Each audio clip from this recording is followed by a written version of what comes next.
دادم тамошобинони азиз, ман бо хату хабарҳои тоза ки дар 2 ва 3 сол як маротиба компания аксия барои занҳое ки дар дигар ширкатҳо кор мекунанд.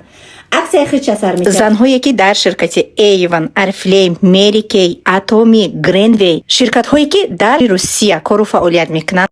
20 апрел кадоме ки дар ширкати Faberlic регистратсия мешавад, яъне ки ба ман муроҷиат мекунед, ман шуморо дар командаи худам номнавис мекунам, ҳамроҳи командаҳотон шумо бонусҳои компанияро удвоид мегиред. яъне ки агар директорский бонус 80 000 боша, шумо 180 000 мегиред. агар ҳамаша ҳисоб карда бироем, шумо дар тӯли 6 моҳ 10 миллион пул кор мекунед.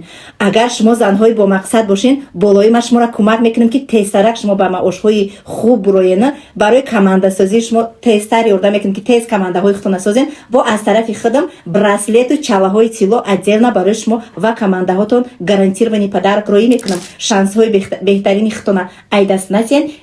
фаромӯш накунед, ин шанси тиллоие. тез дар WhatsApp ман муроҷиат кунед.